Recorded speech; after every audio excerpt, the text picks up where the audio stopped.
Start with just how you guys use this week. What do you try to improve upon? Those type of things. I think the biggest thing we just try to maintain conditioning. We did a lot of transition things. Just try to keep them in shape, get a lot of shots. You guys have been good in transition. Is that something you like to emphasize even more, or is it you where were you what you want with that? I don't think we've been very good in transition. I think that's an area where I think we could get a lot better, and I mean maybe we could flourish in, because we got guys that can run. We got a bunch of guys who can handle the ball. We should be better than what we are. Generally speaking, when you have them for a week during the finals week, how are they usually when they come back? Are they a little sluggish, or do you no? More of a bounce in their step, you see? No, we're blessed, I think, in the fact that the majority of our guys, not all of our guys, but the majority of our guys like being in a gym. So they're in there, regardless. So now they're not running up and down, but they're in there working at their craft. So, I thought we should transition. We haven't been great in transition. We need to get better in transition. But it's either that or bring them in and just run them, and you don't. Why do that? I mean, you might as well get something accomplished while you're trying to keep them in shape. So run with a ball instead of run without a ball. You can't let them run with a ball. That's over there. Run with the ball bouncing. Yeah. No C.J. Massenberg for Buffalo, but they got some pretty good players. I've watched them, quite a bit. Yeah, they do. They've got pretty good players, and they do multiple things. They're going to play you different ways defensively, offensively. They got a lot of guys that are kind of, I don't want to say all the same, but they got a whole bunch of guys that are kind of the same size. I was going to say, it looks like their guards are a little bit bigger, 6'4", 6'5". The guards they got big guards. They got big guards, and they don't have real big inside guys. So yeah, I mean, you look at them, they're from whatever 6'7" to 6'4" or 5. The obligatory Jose Perez question. Anything new? Got no idea. Still the same. When could this team be a pressing team, especially when you got Mo on the court? I don't know. Bob, we've kind of looked at it. I mean, I want as much as everybody else does. I mean, I'd like to get back to, to press Virginia as much as we possibly could, but we don't have Javon Carter. I mean, look what Javon Carter's doing in the NBA. And Sagaba Konate is the best shot blocker that. I mean, I don't know if he was Kenyan, but he was next to Kenyan. He's the best shot blocker I've ever coached, and we don't have that. He erased a lot of mistakes.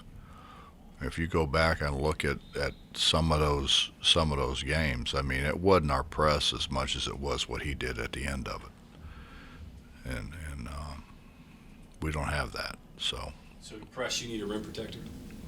It sure helps. It sure helps. Yeah. I know with some of these games, you want to hold some things in your bag before you start playing Big 12 play. But is this team capable of doing some of those unique defenses that you like to throw at people? I would think so. I mean, if they look at what we've done prior, they wouldn't think that we had really too much in the bag. So I would think so. Would you like that? Would you like to have change-ups to throw at people? I like to win, John. I'd like to win whatever we got to do to win. Stop runs. Yeah, stop runs, change the tempo of the game. It seems like one of the things they do really well at Buffalo is, get out in transition, create turnovers. Is that just that length at the guards or defenses, or what do you see from them that makes them so good at that? Well, they've got great length. They press multiple ways. And they rebound it well.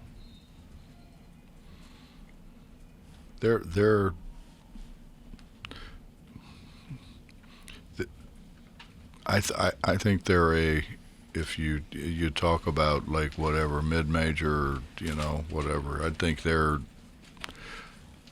they're capable of beating the so-called high majors. They're talented enough and they're well coached enough. You got to be happy with your schedule because you're almost through your non-conference. Your net ranking is 8. So whatever you do in the league is going to keep you pretty high, if you take care of business.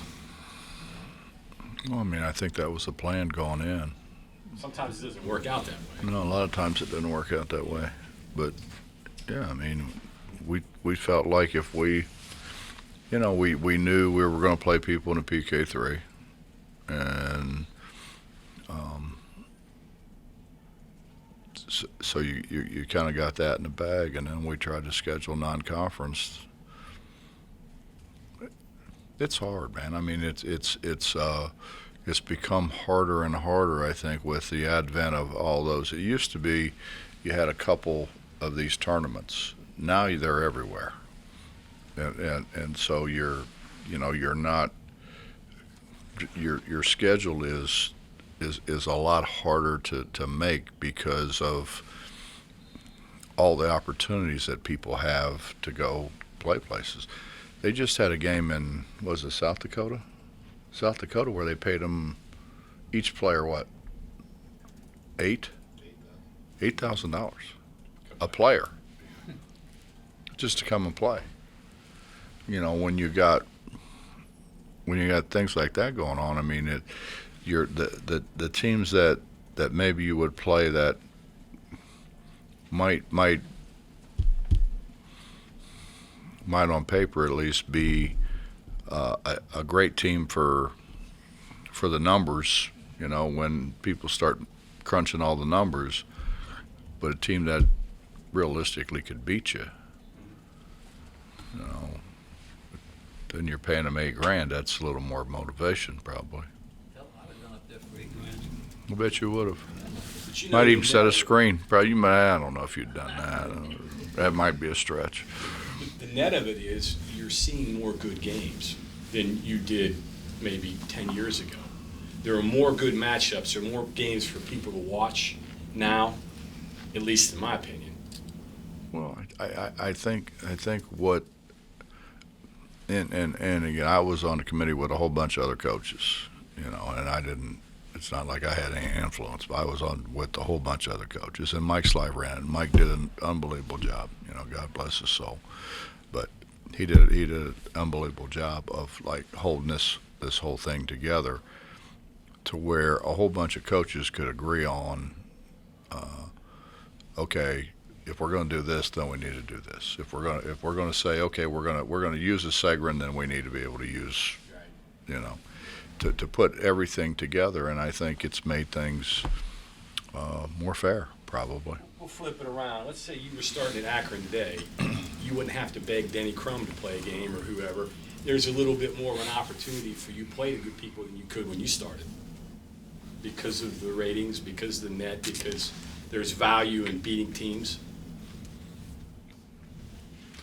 Well, John, I was smarter than the average bear because I knew we couldn't go beat some of those people. So why would we go get beat by those people when we could play somebody who was at least at our level or hopefully a little better, somewhere between us and the big boys?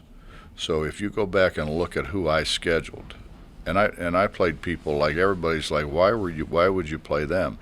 Because at the end of the day, when it came down, and back then it was pretty much all the Segrin. It was in USA Today. It was everywhere. It was whatever. I did everything I could do to continue to rise in the Segrin rating without getting our brains beat in. Right. I mean, I remember Neil telling me one time, he said the biggest thing about scheduling is giving yourself a chance. You got to give yourself a chance with your schedule. I'd never argue with him. I He's mean, an is that how you approach them? extremely bright guy. Yeah. Can't go and beat your brains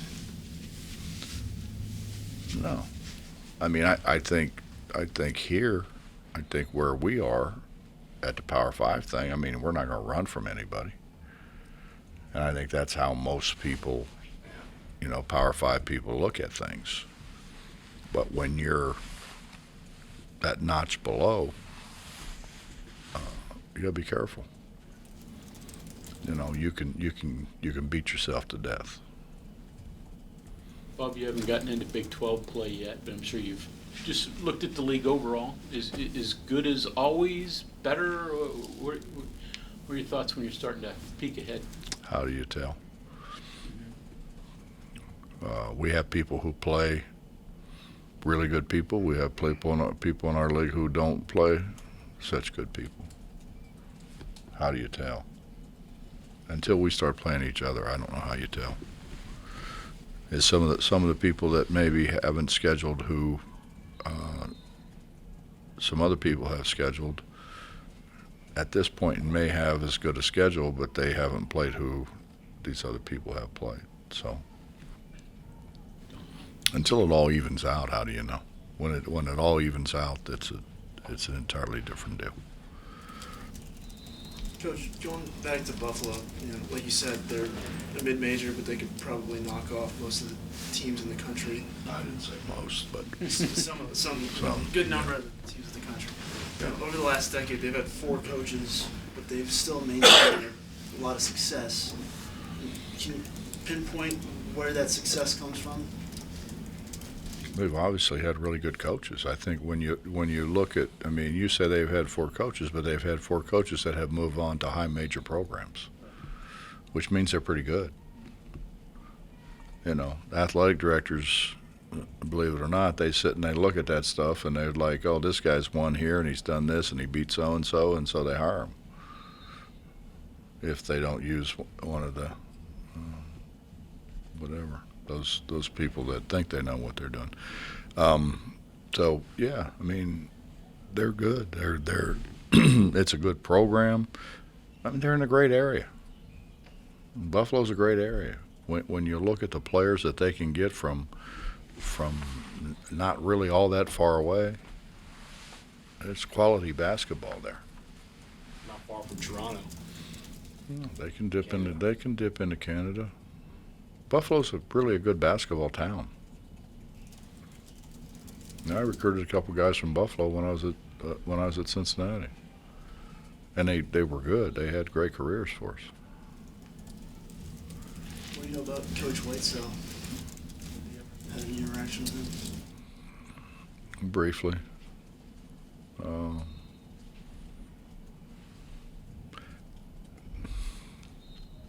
don't know how to say it. You kind of travel in different circles, you know. And as much as you try not to, sometimes you do. And so do I know him? Yes. You know, have I spent a little time with him? Yes. Have I spent a lot of time with him? Absolutely not. And not for any other reason other than, you know, you're doing your own thing. You're trying to do what's in the best interest of your own program. So. Don't they have one of your guys on their staff? Mm-hmm. Yeah. Brandon Foley. Yeah. Yeah. Brandon Foley came to me when I was at Cincinnati, and his dad was a coach, and his dad said, you need to go and work your way on to the staff at Cincinnati because they're what's going on in college basketball right now. And I mean, he started out as a manager, kind of worked his way up. Then he came here with us. He was here, and then actually met his wife here, and then went to Buffalo. Got the job at Buffalo. Doc Stevens' daughter, right? Granddaughter. Bob, Last year, you guys got off to like a 12-1 start. Did you sense they weren't quite that good? And do you have any reservations with this team moving forward and off this? No, I don't have any reservations at all with this team. I don't think this team is anywhere near what it was a year ago. There were a lot of things that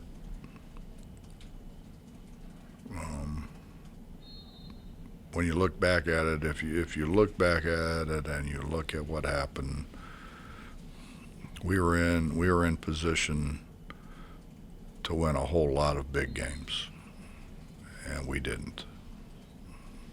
And I don't think that'll happen with this group. You know, I don't see Joe backing down. I don't see Keedy backing down. I don't see Eric backing down. You know, different people. Different attitude. Totally different attitudes. Are you, I don't know, I guess kind of a state of the game or state of the team here. Do you find yourself getting caught in between, is this team better offensively than we've been in the past? As opposed to, we still need to get better defensively. Is there a fine line in between those two things? Because I don't think so.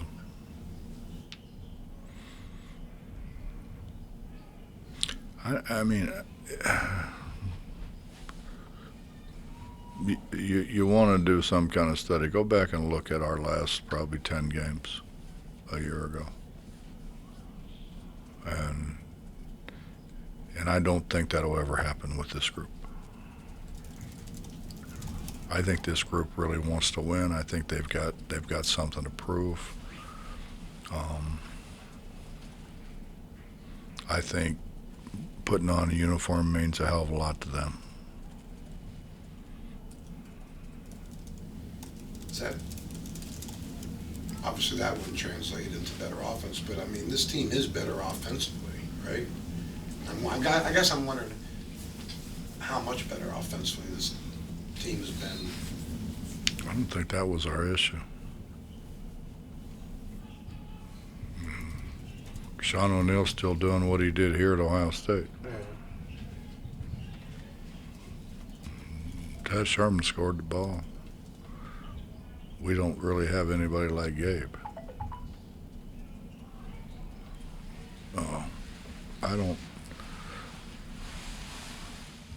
I don't really, I'm not sure how to answer that, without maybe saying the wrong thing. These guys want to win. These guys came here. And it's a different deal, I think, Justin. I mean, Eric could have went wherever Eric wanted to go. Trey could have went wherever Trey wanted to go. And I go right down the list. Joe could have went wherever Joe wanted to go. They chose to come here. And they're not the only ones. Those are just the three off the top of my head.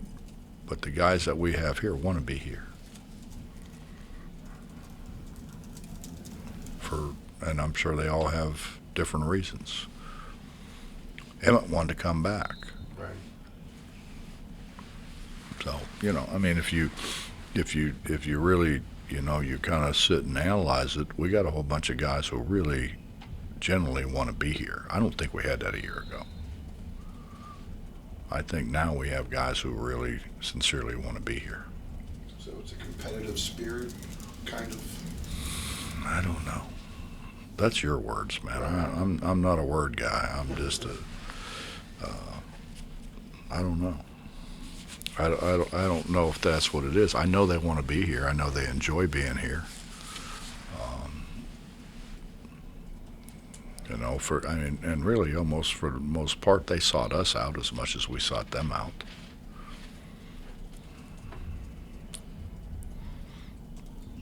And the truth of the matter is, they've heard enough lectures from me that this ain't going to happen the way it did before. Right. That was a one and only thing. It's never ever going to happen again. Well, it doesn't seem to stick as much this year as it has maybe. They like each other. Like each other, they're all on the same page. And they're, I mean, let's face the facts. I mean, we got enough guys that, I mean, they could shoot it as many times as those other guys did if they want to. They want to win. Well, I mean, your system, you've been running it for a long time, and it seems when you got teams, players that pass it, it seems to work a lot better. Well, I think you could poll all the coaches in NCAA basketball, and they would all tell you that's right. Yeah. Yeah. So it's not the system; it's how the guys running the system. 1 against 5 is a hard deal. And I don't care who you are. 1 against 5 is hard. Well, what do you work with Mo on when you're in practice with him? It seems like he has a nice upside, but where does he have to get? I think he's got a great upside. Physically, he's got to get stronger, obviously, which he's working hard at. Playing against Jimmy every day, I think, probably in his mind solidifies the fact he has to get a lot stronger. His skill level, I think his skill level can get a lot better. His understanding of how to play the game is going to get a lot better. You're talking about a guy who came over here, and had been here 1 year and got thrust into pretty good basketball without really knowing what he was doing. And I think he continues to get better and better and better, which when you think about it, those, and particularly bigs, they get better. And I think Mo will continue to get better, and Josh has done a really good job with him. We got a great relationship with him. You got 15 fouls, or maybe 12, depending upon your dad, with bigs. So you can use them all, and you used them all against UAB last week. We didn't try, John. Don't mistake that now. We didn't try to do that. But you got them. But we got them. Yeah. I mean, I think a lot of that is just, a lot of that's knowledge, man. A lot of that's knowing what you can and can't do, what you can and can't get away with. But that'll come. It's a little bit different, the officials that we're getting here from the officials they got at Harcum. What they call, what they don't call, different deal. You're as you continue to move up a level, you have to continually get better. And I think that's whoever it is. That's players, coaches,